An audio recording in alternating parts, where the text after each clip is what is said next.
नमस्कार मित्रांनो, मी के.जी. कप्ते, प्रशिक्षक, प्रकल्प सल्लागार. मित्रांनो, गेल्या वर्षभरापासून मी वेगवेगळ्या योजनेची माहिती तुमच्यासमोर घेऊन येत आहे. उद्योजकासाठी, उद्योजकीय वातावरण निर्मितीसाठी, आपल्या महाराष्ट्रातल्या तरुणांना उद्योगात असणाऱ्या विविध प्रकारच्या शासनाच्या योजना ज्या आहेत त्याची माहिती व्हावी, त्यांना एक प्रोत्साहन मिळावं आणि उद्योग क्षेत्रामध्ये यावं, यासाठी मी कार्य करत आहे. मित्रांनो, आज अशाच प्रकारचं मी आपल्या समोर एक महाराष्ट्र शासनाची जी योजना 1964 पासून सुरुवात आहे.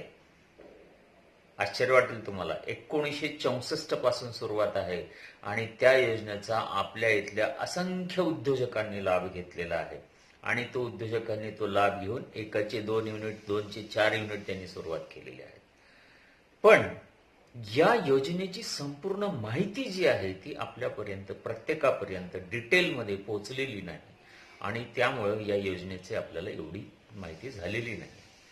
अशा योजनेची ज्यामध्ये 100% सबसिडी भेटू शकते.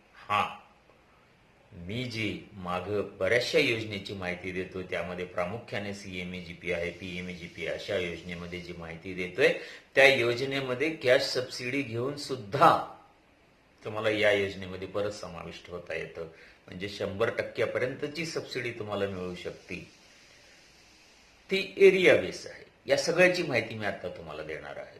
तर अशा प्रकारची सबसिडी देऊन महाराष्ट्र शासनाने, महाराष्ट्र शासनाची योजना आहे, 1964 पासून महाराष्ट्र शासन ही योजना राबवते. तर महाराष्ट्र शासनाची ही योजना आहे आणि महाराष्ट्र शासनाने आपल्या महाराष्ट्रामध्ये औद्योगिक विकास व्हावा यासाठी या योजना 1964 पासून राबवते आणि दर 5 वर्षाला याला एक्सटेन्शन मिळत गेलेलं आहे. तर मित्रांनो, ही योजना कोणती आहे आपण बघणार आहोत. त्याचे हायलाइट्स एक लक्षात ठेवा, कारण खूप मोठी योजना आणि छोटे छोटे बारकावे आहेत. याचे मी नंतरही एक एक व्हिडिओ बनवेन, पण आता आपल्या समोर या योजनेचे हायलाइट घेऊन येतोय.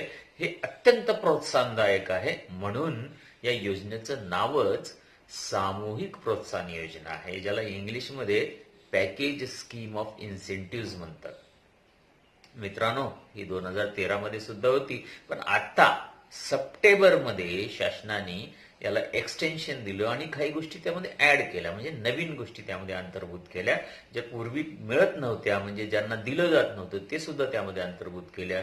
आणि ह्या स्कीमचं नाव मग झालं सामूहिक प्रोत्साहन योजना 2019, ज्याला पॉप्युलरली प्रत्येक DIC मध्ये, इंडस्ट्रियल एरियामध्ये, चार्टर्ड अकाउंटंटकडं, जे फायनान्शियल कन्सल्टंट आहेत त्यांच्याकडं आणि इंडस्ट्रीमध्ये जे उद्योग करतात त्यांच्याकडे ह्या पॉप्युलरली ह्या योजनेला म्हणलं जातं PSI 2019. हे लक्षात ठेवा, PSI 2019 म्हणजे PSI 2019 ही योजना आपल्या सर्वांना माहिती असणं अत्यंत गरजेचं आहे.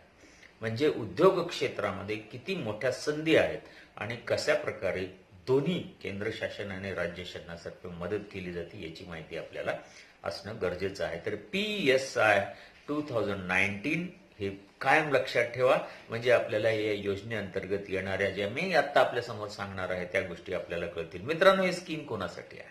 PSI 2019 हे कोणासाठी आहे? तर 2019 मध्ये, म्हणजे 1 एप्रिल 2019 पासून ज्यांनी आपल्या उद्योगामध्ये, मग यात 3 क्रायटेरिया आहेत. मी ते क्रायटेरिया तुम्हाला थोडक्यात सांगणार आहे.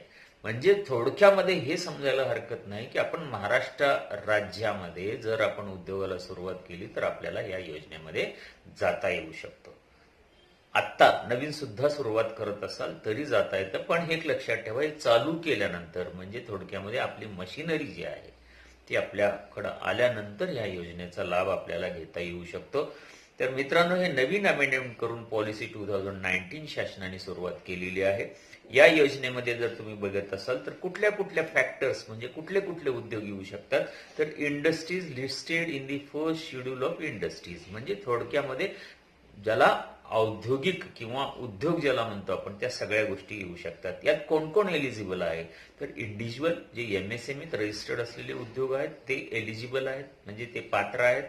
त्याचबरोबर प्रायव्हेट सेक्टर मधले सगळे पात्र आहेत, कोऑपरेटिव्ह सेक्टर मधले आहेत, स्टेट पब्लिक सेक्टर मधले आहेत, जॉईंट सेक्टर मधले आहेत.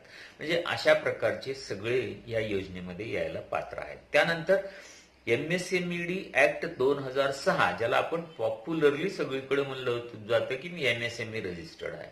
आता MSME रजिस्टर्ड म्हणजे काय? ज्याच्याकडे उद्योग आधार आहे थोडक्यामध्ये, तो सगळा या योजनेमध्ये येऊ शकतो. आणि तिसरा, information technology manufacturing unit registered with director of industries of Maharashtra industrial development corporation. म्हणजे इन्फॉर्मेशन टेक्नॉलॉजी मधले ज्यांनी रजिस्टर्ड केलेलं आहे MIDC कडे आणि तशा झोनमध्ये येतात, ते सुद्धा या योजनेत एलिजिबल आहेत.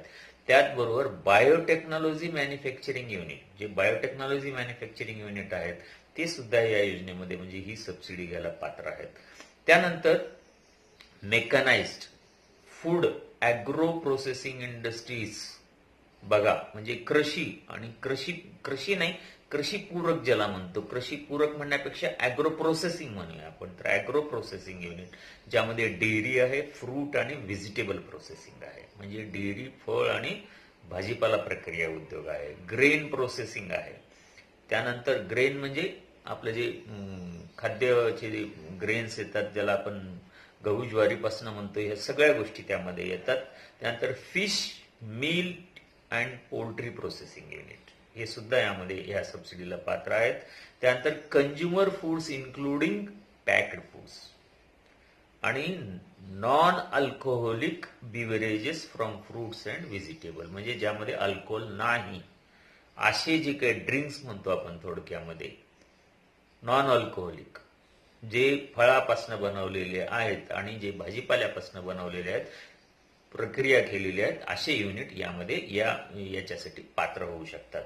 मित्रांनो, आता ह्या युनिटमध्ये आपल्या महाराष्ट्रातल्या एरिया जो आहे तो एरिया डिवाइड केलेला आहे, झोन तयार केलेले आहेत आणि या झोन प्रमाणे सबसिडीज मिळतात. मग हे कुठल्या कुठल्या झोन आहेत? तर ग्रुप ए हे कशा प्रकारचे झोन आहेत? तर ग्रुप ए, तर ग्रुप ए मध्ये डिनोट्स इंडस्ट्रियली डेव्हलप एरिया, म्हणजे ग्रुप ए याचा अर्थ आहे की जे इंडस्ट्रियली डेव्हलप झालेला आहे. जसा मुंबईचा काही भाग आहे, जसा पुण्याचा काही भाग आहे, अशा बऱ्याच जिल्ह्यामध्ये काही भाग हा इंडस्ट्रियली डेव्हलप झालेला आहे, म्हणजे औद्योगिक विकास झालेला आहे. हा ग्रुप ए मध्ये येतो. ग्रुप ए मध्ये असणाऱ्या युनिटला ह्या योजनेचा सहसा लाभ होत नाही. त्यानंतर ग्रुप बी मध्ये काय आहे? तर area with where some industrial development has been taken place, म्हणजे थोडा औद्योगिक वसाहतीमध्ये किंवा औद्योगिक दृष्ट्या थोडासा विकसित झालेला भाग आहे. ग्रुप सी मध्ये, ग्रुप ए मध्ये तर नाहीच येणार, बी पेक्षाही थोडासा आणखी जास्त विकसित झालेला तो ग्रुप सी मध्ये येतो. ग्रुप डी मध्ये त्याच्यापेक्षाही कमी विकसित झालेला, म्हणजे औद्योगिक वसाहतीचा औद्योगिक बाबी ज्या आहेत, म्हणजे उद्योगाच्या दृष्टीने ज्या जिल्ह्याचा, ज्या तालुक्याचा जसा विकास झालेला आहे, त्या विकासाच्या दृष्टीने जो अविकसित भाग आहे तो खाली, म्हणजे डी+ झोन, म्हणजे त्यानंतर आहे नो इंडस्ट्रियल डिस्ट्रिक्ट, म्हणजे कुठलाही विना उद्योग जिल्हा ज्याला म्हणतो, अशा प्रकारे क्लासिफाय केलेलं आहे. आणि तशा प्रकारे इन्सेंटिव्ह वाढवलेले आहेत, म्हणजे प्रोत्साहन दिलेली आहेत. म्हणजे ज्या एरियामध्ये उद्योगच नाही त्या एरियामध्ये आपण जर का उद्योग टाकायला झालो तर तिथं आपल्याला फार मोठे बेनिफिट मिळतील. पण आपण अत्यंत विकसित भागामध्ये, म्हणजे मुंबई आहे आणि तिथं पूर्ण विकसित झालेलं आणि तिथं जर इंडस्ट्री टाकायला जातो तर यातलं काहीही मिळणार नाही. म्हणजे आपली इंडस्ट्री जेवढ्या विना उद्योग जिल्ह्यात जाईल, जेव्हा डी किंवा डी+ झोन मध्ये जाईल, त्यानंतर जे नक्सलाइट अफेक्टेड एरिया आहे अशा ठिकाणी जाईल, किंवा अस्पायरेशनल डिस्ट्रिक्ट म्हणतो ज्याला, तर अस्पायरेशनल डिस्ट्रिक्ट मध्ये आपल्या महाराष्ट्रामध्ये वाशिम जिल्हा आहे, गडचिरोली आहे, उस्मानाबाद आणि नंदुरबार. तर या जिल्ह्यामध्ये जर का आपण उद्योग टाकत असू तर यामध्ये सबसिडी मोठ्या प्रमाणात मिळते, 100% नाही 110% पर्यंत जाते. तर हे अशा प्रकारे उद्योग क्लासिफाय केलेले आहेत. आणि या क्लासिफिकेशन मध्ये जर का आपण उद्योगाला सुरुवात करत असू तर आपल्याला अशा प्रकारचे इन्सेंटिव्ह मिळणार आहेत. सर्व उद्योग जवळजवळ कव्हर होतात, पण शासनाने काही थ्रस्ट एरिया ज्याला म्हणतो, म्हणजे ज्याच्यावर प्रायोरिटीनी ज्या ठिकाणी शासन मदत करणं इच्छिते असे कोणते कोणते उद्योग आहेत किंवा ज्याच्यासाठी लवकरच प्रोत्साहन देण्याचा विचार करतं म्हणजे समजा 100 प्रपोजल आलेले आहेत तर त्या प्रपोजल मधनं आधी कुणाला दिलं जाईल, प्रायोरिटी थोडक्यामध्ये म्हणू आपण. तर कुठले कुठले थ्रस्ट एरिया आहेत, कुठले उद्योग आहेत त्याची तुम्हाला एक थोडक्यात यादी सांगतोय मी. म्हणजे इलेक्ट्रिकल व्हेकल तयार करणारे मॅन्युफॅक्चरिंग किंवा इन्फ्रास्ट्रक्चर, इलेक्ट्रिकल व्हेकलसाठी इन्फ्रास्ट्रक्चर डेव्हलप करणारे सर्व्हिस युनिट यांच्यासाठी या योजनेमध्ये प्रोत्साहन दिलं जाणार आहे. त्यानंतर एरोस्पेस अँड डिफेन्स मॅन्युफॅक्चरिंग, त्यानंतर इंडस्ट्री 4.0 म्हणजे आर्टिफिशियल इंटेलिजन्स मध्ये काम करणारे, 3D प्रिंटिंग आहे, internet of things and robotics आहे, नॅनो टेक्नॉलॉजी अमंग अदर्स. थोडक्यामध्ये AI टेक्नॉलॉजी, आर्टिफिशियल इंटेलिजन्स जे आहे, अशा आर्टिफिशियल इंटेलिजन्स मध्ये जे युनिट जाणार आहेत त्यांना यामध्ये प्राधान्य दिलं जाणार आहे. त्यानंतर इंटिग्रेटेड डाटा सेंटर पार्क्स, त्यानंतर टेक्सटाईल मशिनरी मॅन्युफॅक्चरिंग. एक लक्षात घ्या, या योजनेमध्ये टेक्सटाईल युनिट येणार नाहीत, कारण टेक्सटाईल युनिटसाठी वेगळी टेक्सटाईलची प्रोत्साहन योजना आहे, त्याचा एक व्हिडिओ घेऊन मी लवकरच तुमच्या समोर येणार आहे. ह्या योजना त्यांना लागू होणार नाहीये. पण टेक्सटाईलची मशिनरी जी आहे, टेक्सटाईल इंडस्ट्रीमध्ये लागणारी जी मशिनरी आहे त्याची आपण जर निर्मिती करत असू तर आपल्याला ह्या योजनेमध्ये येता येऊ शकतं. Then biotechnology and medical and diagnostic devices, biotechnology क्षेत्र आणि मेडिकल अँड आता आपण बघितलं असेल गेल्या 6 महिन्यामध्ये डायग्नोस्टिक जे डिव्हाइस आहेत त्याची किती मोठ्या प्रमाणात गरज पडलेली आहे. तर हे सुद्धा सेक्टर याच्यामध्ये येणार आहे. त्यानंतर आहे लॉजिस्टिक अँड वेअरहाऊसिंग आणि लॉजिस्टिक म्हणजे जे ट्रान्सपोर्ट केलं जातं, ज्याचं स्टोअर केलं जातं, अशा गोष्टी. त्यानंतर ग्रीन एनर्जी आणि बायोफ्युल प्रोडक्शन, छोटे छोटे जे युनिट आहेत जे कचऱ्यापासून बऱ्याचशा गोष्टी निर्माण करतात ते सुद्धा या बायोफ्युल युनिटमध्ये या स्कीमचा लाभ घेऊ शकतात. त्यानंतर sports and gym equipment manufacturing, sports आणि जिमला लागणारे जे मशिनरी आहे त्याचं उत्पादन करणारे. Nuclear power plant equipment manufacturing, mineral forest based industries, यांना हे थ्रस्ट एरिया आहे, यांना जास्त प्राधान्य यामध्ये दिलं जाणार आहे. मित्रांनो, मी बोलताना हे सांगितलं तुम्हाला की अॅग्रो प्रोसेसिंग किंवा फूड प्रोसेसिंग ज्याला म्हणू आपण, कृषी प्रक्रिया उद्योग, पण त्यामध्ये सुद्धा या योजनेमध्ये क्लासिफिकेशन असं आहे की प्रायमरी अॅग्रो फूड प्रोसेसिंगला यामध्ये मदत नाही, पण सेकंडरी आणि टर्शरी. आता सेकंडरी कोणाला म्हणतात तर सेकंडरी याचा अर्थ आहे की समजा बेकरी उद्योग आहे सेकंडरीमध्ये, तर थोडक्यामध्ये असं म्हणायला हरकत नाही की नुसतं धान्य साफ करून पॅक करून मार्केटला देणारं युनिट नाही, पण त्या धान्यावर प्रक्रिया करून जे काही आपण दुसरा पदार्थ तयार करतोय असे युनिट म्हणजे सेकंडरी युनिट.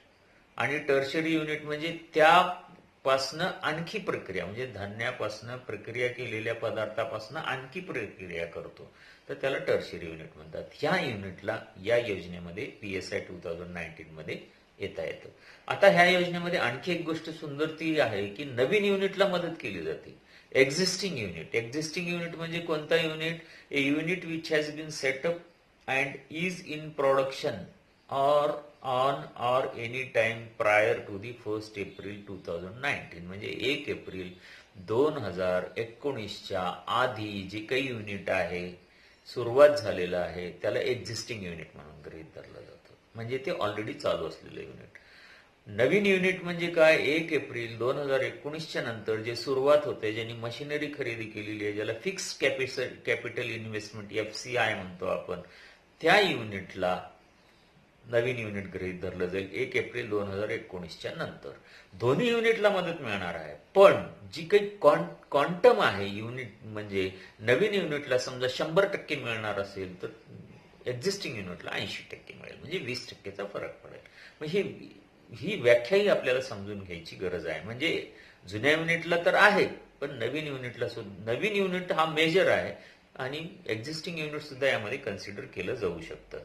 त्यानंतर मित्रांनो, यामधली दुसरी जी गोष्ट आहे, आता सर्वात महत्वाची गोष्ट आहे की यामध्ये कुठल्या प्रकारचे इन्सेंटिव्ह दिले जातात आणि ते इन्सेंटिव्ह म्हणजे मदत ज्याला म्हणतो आपण. आणखी त्यापूर्वी एक सांगू इच्छितो, ही योजना कोणामार्फत राबवली जाते तर ही योजना इंडस्ट्री डिपार्टमेंट मार्फत राबवली जाते. इंडस्ट्री डिपार्टमेंट म्हणजे जिल्हा स्तरावर उपलब्ध असलेलं जिल्हा उद्योग केंद्र जे आहे ते ह्याचं मेन स्रोत आहे जिल्ह्यावर, ज्यांच्या थ्रू ही योजना राबवली जाते, ज्यांच्या मार्फत ही योजना राबवली जाते. म्हणजे आपल्याला हा सगळा प्रस्ताव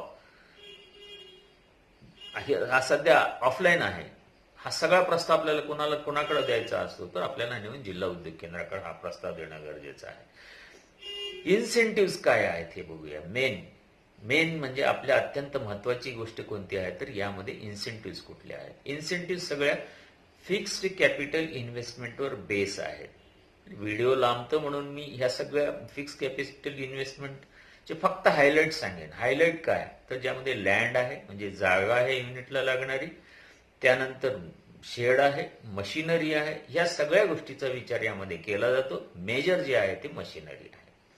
तर या मशिनरीवर आपल्याला यामध्ये इन्सेंटिव्ह मिळतं. यामध्ये एमएसएमई मधले मायक्रो युनिट येऊ शकतात, मेगा येऊ शकतात, लार्ज येऊ शकतात. म्हणजे ही योजना सर्वांसाठी थोडक्यामध्ये उपलब्ध आहे असं म्हणायला हरकत नाही. पण मी आज या व्हिडिओमध्ये फक्त एमएसएमई म्हणजे मायक्रो युनिट बद्दल तुम्हाला इन्सेंटिव्ह बद्दल इन्फॉर्मेशन देतोय. तर यामध्ये इन्फॉर्मेशन मध्ये तुम्हाला हे सांगतो की क्लास ए, जर आपला एरिया ज्या एरियामध्ये आपण उद्योग सुरुवात करतो ते जर क्लास ए मध्ये येत असेल तर तिथं कुठलेही इन्सेंटिव्ह नाहीत. हे लक्षात ठेवा. इन्सेंटिव्ह म्हणजे सबसिडी, थोडक्यामध्ये आपल्या भाषेमध्ये समजण्यासारखं म्हणजे सबसिडी. तिथं कुठल्याही सबसिडीज नाहीत. पण क्लास बी मध्ये जर येत असेल तर 30% सबसिडी आहे मित्रांनो. म्हणजे क्लास बी मध्ये येत असेल तर आपल्या फिक्स कॅपिटल इन्व्हेस्टमेंटच्या 30% सबसिडी आपल्याला मिळू शकते. क्लास सी मध्ये येत असेल तर मित्रांनो 40% सबसिडी आहे. क्लास डी मध्ये येत असेल युनिट तर 50% सबसिडी मिळेल. क्लास डी प्लस मध्ये येत असेल तर 60% सबसिडी मिळेल, 60% सबसिडी मिळेल. त्यानंतर विदर्भ, मराठवाडा, रत्नागिरी, सिंधुदुर्ग आणि धुळे या एरियातला काही भाग जो आहे त्यामध्ये जर आपण युनिट स्टार्ट करू तर 80% सबसिडी आहे मित्रांनो. आणि नो इंडस्ट्री डिस्ट्रिक्ट म्हणजे असा जिल्हा की ज्यामध्ये इंडस्ट्रीज नाही असं कन्सिडर केलेलं आहे, गृहीत धरलेलं आहे, अशा जिल्ह्यामध्ये आपण युनिट स्टार्ट करत असू तर 100% सबसिडी मिळणार आहे. किती म्हणजे शासनाने यासाठी आपल्याला मदत करते. आणि नक्सलाइट अफेक्टेड एरिया जो आहे हे सुद्धा यामध्ये कन्सिडर केलं जाणार आहे 100% मध्ये. आता हे एलिजिबिलिटी पिरियड किती आहे, हे सबसिडी मिळणार आहे पण किती वर्षात मिळणार आहे तर हे परत सांगतोय आपल्याला. बी मध्ये असेल तर 7 वर्षात, म्हणजे 30% सबसिडी तुम्हाला 7 वर्षात मिळते. ते कशा पद्धतीने मी तुम्हाला लगेच सांगणार आहे. 7 वर्षात. त्यानंतर सी मध्ये असेल तर 40% 7 वर्षात, डी मध्ये असेल तर 50% 10 वर्षात, आणि डी प्लस मध्ये असो तर 60% 10 वर्षात. आणि मी जी तुम्हाला नो इंडस्ट्री झोन सांगितलं त्यामध्ये 100% सबसिडी 10 वर्षात अशी डिवाइड करून तुम्हाला मिळणार आहे. आता त्याचं स्वरूप काय असेल. एक्सटेन्शन डायव्हर्सिफिकेशन करत असेल तर अशा युनिटला यामध्ये कन्सिडर केलं जाते. मी आपल्याला बोलताना सांगितलं तर ही सबसिडी कशा स्वरूपात दिली जाणार आहे तर एक आहे इंडस्ट्रियल प्रमोशन सबसिडी. अशा पद्धतीने ती सबसिडी. एक लक्षात ठेवा, ही सगळी कुठली कॅश सबसिडी नाही, हे कुठली सबसिडी आहे, इंटरेस्ट सबसिडी मिळेल. म्हणजे तुम्हाला जे काही व्याज लागणार आहे त्या व्याजाला 5% इंटरेस्ट सबसिडी शासनाकडून दिली जाईल. 5% म्हणजे फार मोठी अमाऊंट झाली. म्हणजे तुम्ही समजा 60%ला एलिजिबल झाला ते 10 वर्षामध्ये डिवाइड केलं जाईल आणि त्या 10 वर्षामधली ती सबसिडी दर वर्षाला जशा पद्धतीने डिवाइड केलेली आहे तशा पद्धतीने त्यामध्ये इंटरेस्टमध्ये 5% सबसिडी दिली जाईल. तर एक इंटरेस्ट सबसिडी मध्ये दिली जाते. Then exemption from electricity duty. आपल्याला माहिती आहे आपण जे काही लाईटचं बिल भरतो त्यामध्ये इलेक्ट्रिसिटी बिलामध्ये इलेक्ट्रिसिटी ड्युटी लावली जाते. ती ड्युटी 100% माफ होईल, म्हणजे ती भरायची गरज नाही. म्हणजे या सबसिडी दुसरा प्रकार, पहिला इंटरेस्ट सबसिडी, दुसरा इलेक्ट्रिसिटी ड्युटीमध्ये 100% माफ करून आपल्याला त्या सबसिडीच्या रकमेमध्ये आपल्याला समायोजित केलं जाईल. त्यानंतर वेवर ऑन स्टॅम्प ड्युटी, म्हणजे आपल्याला स्टॅम्प ड्युटी लागणार नाही. आता स्टॅम्प ड्युटी कोणत्या एरियात किती आणि कशा प्रकारचा आहे तो आणखी एक वेगळा मुद्दा आहे. पण एक लक्षात ठेवा की या सबसिडीमध्ये कुठला भाग अंतर्भूत केलेला आहे तर स्टॅम्प ड्युटी जी आहे खूप मोठ्या प्रमाणात स्टॅम्प ड्युटी असते. आपण एखादी लँड खरेदी करून आपण प्रोसेस करत असू तर ती स्टॅम्प ड्युटी माफ होईल. त्यानंतर येतो मित्रांनो पॉवर टेरिफ सबसिडी. आपण जे काही इलेक्ट्रिसिटी म्हणजे आपल्या युनिटसाठी वापरणार आहोत त्या युनिटमध्ये आपल्याला 1 रुपया जर काही युनिट आपलं Vidarbha, Marathwada, north Maharashtra and the district of Raigad, Ratnagiri अशा ठिकाणी असतील तर आपल्याला 1 रुपये युनिट माग आपल्याला सबसिडीच्या स्वरूपात दिली जाईल. म्हणजे समजा आता 8 रुपये लागत असेल तर आपल्याला 7 रुपये लागेल. म्हणजे 1 युनिट आपल्याला, आणि ही कधीपर्यंत 10 वर्षाच्या कालावधीपर्यंत.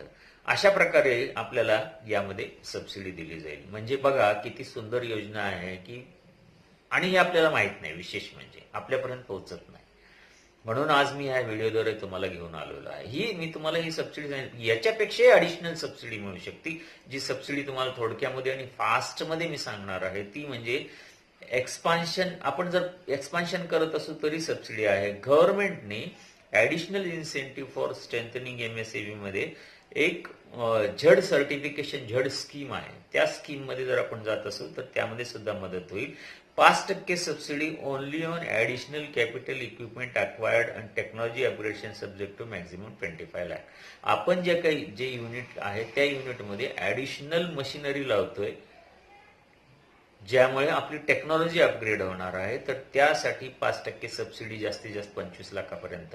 ही ॲडिशनल म्हणजे बघा गंमत सांगतोय, एखादीने CMEGPत अर्ज केला असेल, CMEGPची सबसिडी घेतली, त्यानंतर PSIची सबसिडी घेतली, आता एक्सपान्शन मध्ये जातोय तर ही सुद्धा सबसिडी त्याला अवेलेबल होऊ शकते. Then 75% subsidy on the expenses include on quality certification.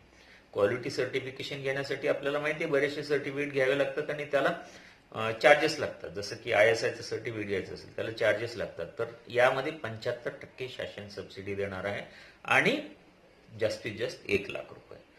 25% subsidy आहे on additional capital equipment acquired for cleaner production measure. आपलं जे प्रोडक्शन होतं ते प्रोडक्शन समजा पोल्युशन विरहित त्यामध्ये क्लीनर प्रोडक्शन करायचं असेल तर यासाठी आणि त्यासाठी लागणारी मशिनरी घेत असू, त्यासाठी लागणारी R&D किंवा आणखी काही करत असू तर त्यासाठी सुद्धा 25% वेगळी सबसिडी आपल्याला मिळू शकते. 75% सबसिडी मिळू शकते आणि त्याची लिमिट आहे 10 लाखापर्यंत. त्यानंतर 75% of cost of water audit limited to ₹1 lakh. आपण जर का आपल्या युनिटचं वॉटर ॲडिट करत असू, वॉटर ऑडिट करत असू तर यासाठी लागणारा जो खर्च आहे त्या खर्चामध्ये सुद्धा 75% सबसिडी मिळणार आहे. त्यानंतर 75% of cost of energy audit. अत्यंत महत्वाचा मुद्दा आहे एनर्जी ऑडिट. तर यासाठी सुद्धा लागणारा जे काही ऑडिट साठी लागणारा खर्च आहे त्याचा 75% म्हणजे जास्तीत जास्त 2 लाखापर्यंत आपल्याला मिळेल.